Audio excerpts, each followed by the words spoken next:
अलण फ़क़ीर सिंध जो लोक फनकार अलण फ़क़ीर 1932 ईस्वी धारे मांझंद ज़िले दादू में हाणे के जामशोरे में पैदा थियो हुयो। मंगाणा फ़क़ीर कबीले सां वाबस्तो रखंदड़ फ़क़ीर हुयो। संदस वालिद धमाली फ़क़ीर ऐं ॾाॾो टौर पंहिंजे वक़्त जा मञल फनकार हुआ। धमाली फ़क़ीर शहनाई जो माहिर ऐं टौर शहनाई तोड़े वाजो करण जो माहिर हुयो। अलण जो असुल नालो दाइम अली फ़क़ीर हुयो पर शरीयत अलण सां मिलियसि। हू इब्तिदा में पंहिंजे ख़ानदान जे वॾनि सां शादियुनि मुरादनि मेलनि मलाखड़नि में वाजो कंदो हुयो ऐं शहनाई वॼाईंदो हुयो। अलण फ़क़ीर पहिरियों भेरो 1962 में मारवी जे मेले में सुर मारवी जा बैत ॻाए पंहिंजे फन जी शुरूआत कई। उन खां पोइ भिड़छा जे मेले ते सुर सामूंडी मां वाई ॻाई हिकु नई रवायत वधाइण जेका अॻिते हली संदसि सुञाणप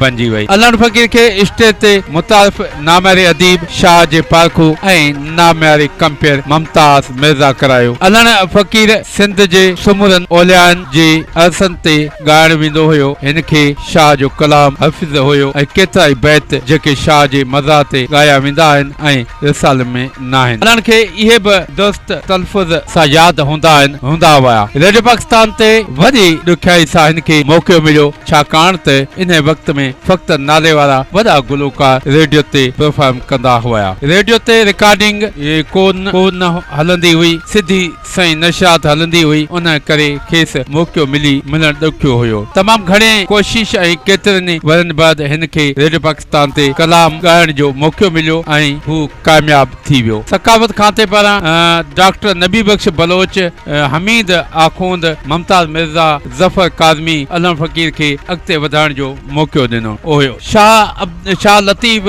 सचल कलंदर जे मेले ते शाह जो कलाम ॻाईंदो हुयो। हू 60 विरागी ॾहाके में अञा पूरी तरह उभर कोन सघियो हो पर तंहिं हूंदे बि हिन खे शाह जी वाई जे करे अहमियत मिलण लॻी। पीटीवी जे इब्तिदाई ॾींहनि में हिन सिंधी मौसीक़ी जा प्रोग्राम कया। अलण फ़क़ीर खे पदराई शेख अयाज़ जे कलामनि तोड़े टिड़ी पवंदा टारनि में जॾहिं ॻाढ़ा गुल ॻाइण सां मिली हिन सां गॾु ज़रीना बलोच बि उहो कलाम ॻायो। हिन खे कलाम खे तमामु घणी मुक़बत मिली। अलण खे पीटीवी ते 1987 में तारा काज़मी मुतारिफ़ करायो। हिन पंहिंजे प्रोग्राम में मोहम्मद अली शकी सां सिंधी उर्दू गॾाए गीत ठाहियो तेरी इश्क में जो भी डूब गया, जेको उहो एतिरो मक़बूल थियो जो खेसि एवार्ड मिलियो। अलण फ़क़ीर खे PTV award, Shah Latif award, Qalandar award, सदाती एवार्ड मिलिया। हिन खे अमेरिका, जापान, हालैंड, बर्तानिया, दुबई समेत केतिरे ई मुल्कनि में पंहिंजे फन जो मुज़ाहिरो कयो। खेसि फनी ख़िदमत एवज़ सिंध यूनिवर्सिटी में एज़ाज़ी नौकरी बि ॾिनी वई हुई। इन